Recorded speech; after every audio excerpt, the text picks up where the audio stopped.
Assalamualaikum warahmatullahi wabarakatuh. Kita berjumpa lagi. Adapun materi yang akan kita bahas yaitu materi perbandingan. Udah pada tahu ya bahwa materi perbandingan itu terdiri atas perbandingan senilai, kemudian perbandingan berbalik nilai. Sebelum kita membahas materi dan soal-soalnya, jangan lupa di-subscribe dulu channel ini dan nyalakan tombol notifikasi agar kamu tidak ketinggalan video selanjutnya, dan jangan lupa like video ini.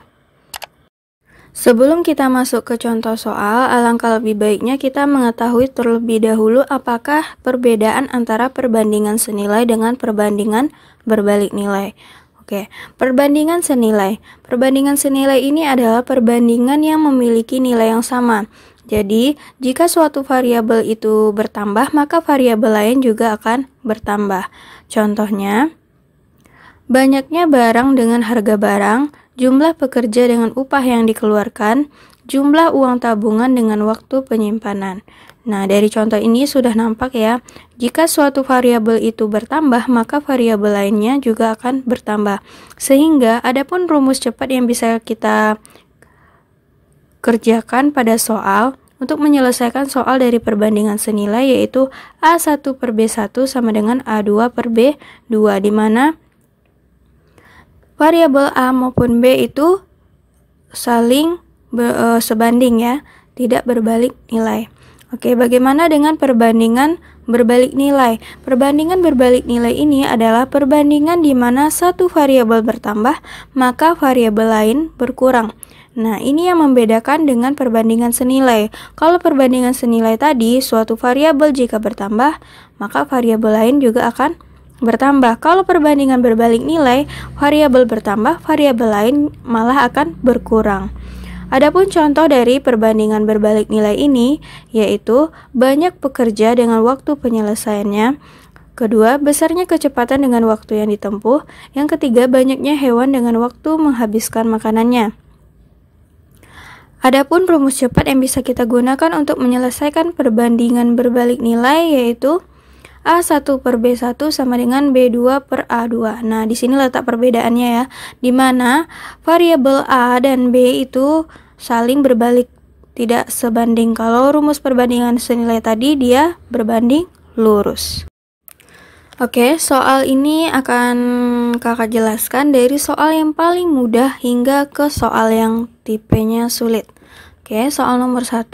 Untuk membuat 9 loyang kue diperlukan 6 kilo tepung terigu. Suatu toko ingin membuat 12 loyang kue. Maka tepung terigu yang diperlukan itu berapa? Nah, dari soal ini kita sudah tahu apakah ini perbandingan senilai atau perbandingan berbalik nilai. Sekarang lihat, ada 9 loyang kue. Nah, butuh 6 kilo tepung terigu. Berarti untuk membuat 12 loyang kue itu akan membutuhkan tepung terigu yang lebih banyak lagi. Maka ini merupakan perbandingan yang senilai. Oke. Maka di sini jika 9 loyang membutuhkan 6 kilo tepung terigu, berarti 12 loyang berapakah jumlah tepung terigu yang diperlukan? Nah, di sini kakak simbolkan sebagai X. Nah, ini tinggal kita buat garis perbandingannya saja. Berarti 9 per 12 sama dengan 6 per X. Kemudian dikali silang, 9 dikali X menjadi 9X, 12 dikali 6 menjadi 72. Maka X itu sama dengan 72 bagi 9, sehingga X itu 8. Berarti jawabannya adalah yang C. Soal nomor 2, seorang peternak mempunyai persediaan makanan untuk 20 ekor sapi selama 18 hari. Kemudian peternak itu membeli 4 ekor sapi lagi. Berapa lama persediaan makanan itu akan habis? Oke, kita jawab. Diketahui pada soal bahwa 20 ekor sapi itu akan menghabiskan makanannya selama 18 hari. Tapi si peternak ini membeli 4 ekor sapi lagi, berarti jumlah sapi yang dimiliki oleh peternak itu akan bertambah sebanyak menjadi 24. Maka berapakah persediaan itu lamanya akan habis? Nah, disimbolkan sebagai X di sini. Berarti di sini jika sapinya semakin banyak bertambah, maka persediaan makanan itu akan lebih cepat habis dari jadwal yang semestinya. Berarti ini bisa kita kerjakan dengan cara perbandingan berbalik nilai, di mana 18 dengan X-nya ini saling kita ganti posisinya karena dia berbalik nilai. Kemudian tinggal menambah tanda perbandingan atau seperti ini ya. 20/24 sama dengan X per 18. Kalau tadi kan langsung saja tuh kita buat. Karena di sini merupakan perbandingan berbalik nilai, maka 18 dengan X-nya kita saling tukar posisinya. Ini tinggal dikali silang saja. 20 kali 18, 24 dikali X menjadi 24X. 360 sama dengan 24X, maka X itu 360 dibagi 24, dimana nilai X-nya adalah 15. Berarti jawabannya adalah yang D.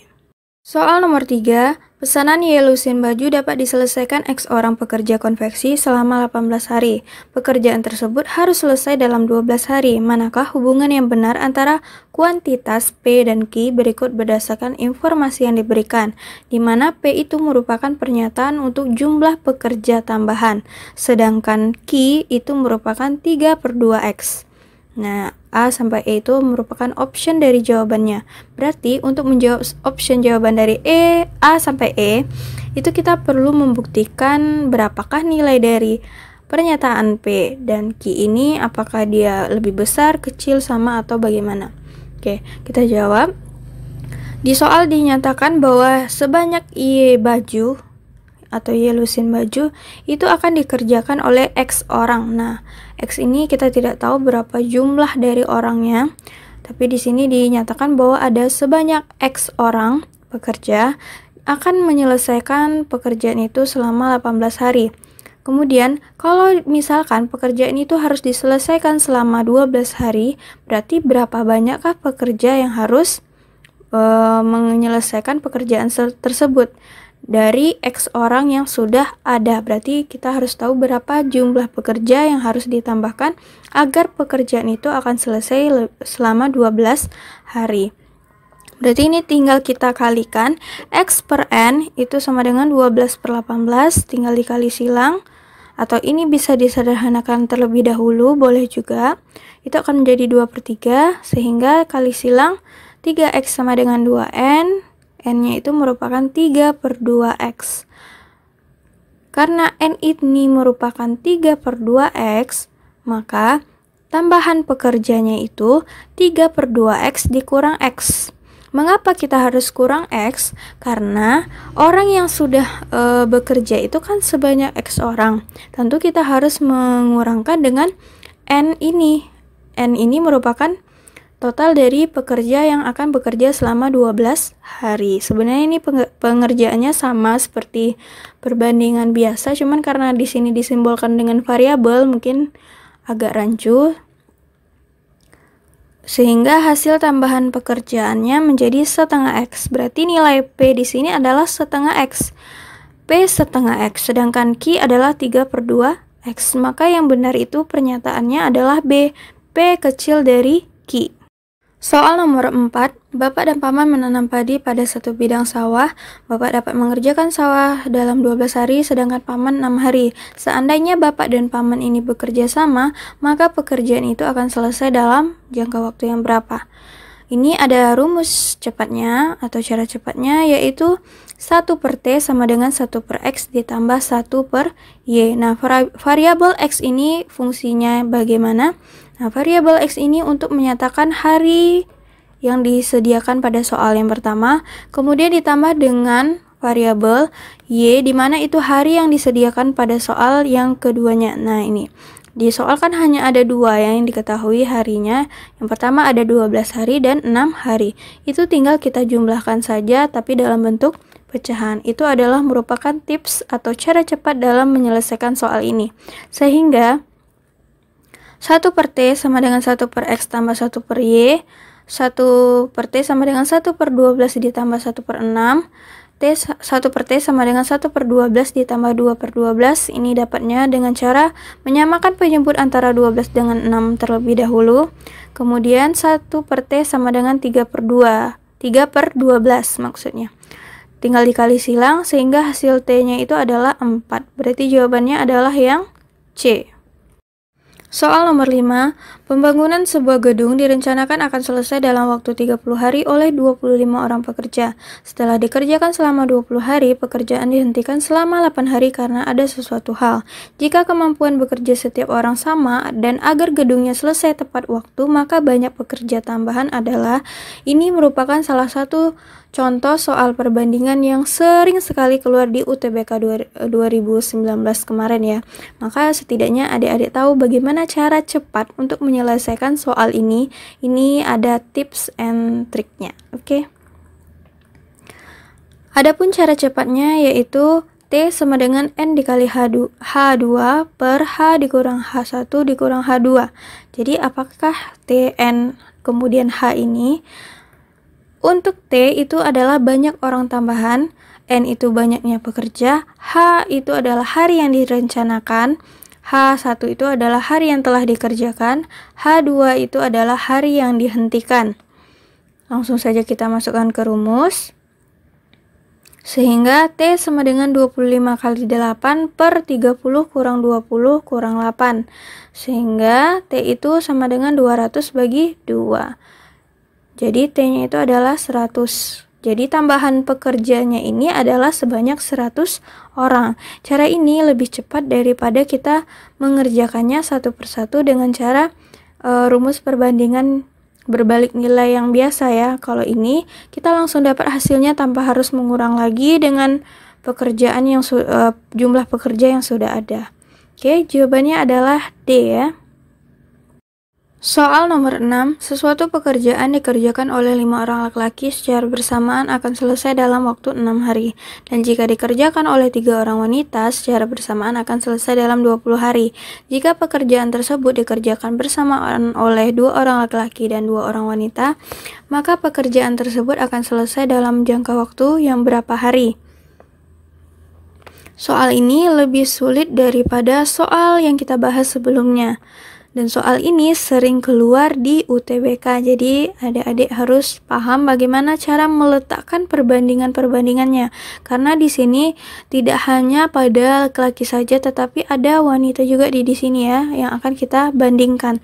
Sehingga satu pekerjaan itu, maka di sini kita buat 1 dibagi dengan pekerjaan perbandingan laki-laki ditambah dengan perbandingan pekerjaan dari si wanita, di mana satu pekerjaan laki-laki itu akan dikerjakan oleh dua orang pada soal ya dinyatakan tadi. Oke, di sini maka akan menjadi 1 dikali 2 per, di soal tadi sudah diketahui bahwa 5 orang laki-laki itu bisa menyelesaikan pekerjaannya selama 6 hari. Maka di sini 5 dikali 6. Oke, 1 kali 2 per 5 kali 6. Udah paham ya datang dari mana ini? Kemudian ditambah dengan di soal dinyatakan berapakah satu pekerjaan itu dikerjakan oleh 2 orang wanita ya. Berarti 1 dikali 2 orang wanita berarti 1 kali 2 per 3 orang wanita di sini itu bisa menyelesaikan dalam waktu 20 hari. Maka di sini 3 kali 20. Oke, udah paham datangnya dari mana perbandingannya? Memang sih ini soalnya perbandingannya agak lumayan ya seperti inilah ya, agak ribet. Ingat, ini khusus perbandingan laki-laki saja, kemudian yang ini untuk wanita saja. Nah, ini pengerjaannya tinggal seperti biasa 1 per 2 per 30 ditambah dengan 2 per 60. Sehingga 1 per 4 tambah 2 per 60. 1 per 6 per 60.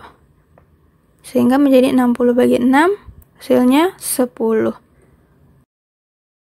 Soal nomor 7, kakak menabung di bank sebesar 800.000 dengan suku bunga tunggal sebesar 9% per tahun. Setelah X bulan, tabungan kakak itu menjadi 920.000. Manakah hubungan yang benar antara kuantitas P dan Q berikut berdasarkan informasi yang diberikan? Di mana P itu adalah sekian bulan untuk menyatakan tabungan kakak menjadi 920.000.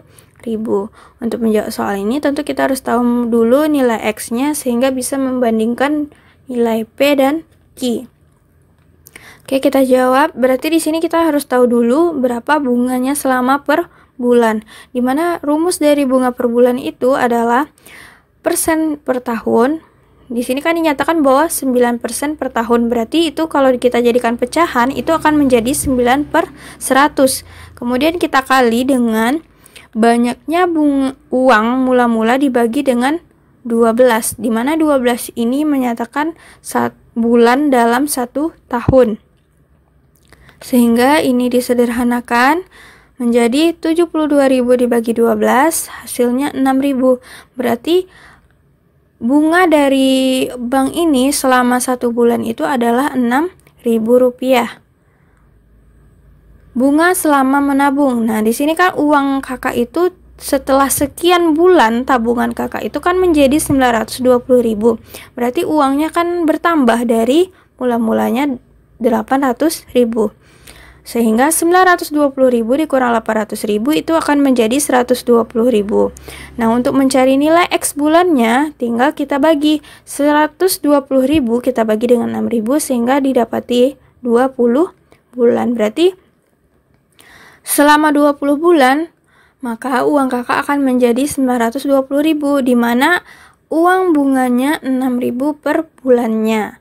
6.000 dikali 20 bulan kan itu 120.000, makanya 120.000 ditambah 800.000 menjadi 920.000 uang kakak. Berarti P dengan Q nilai kuantitasnya P kecil dari Q, karena 20 kan lebih kecil dari 21. Berarti jawabannya adalah yang B.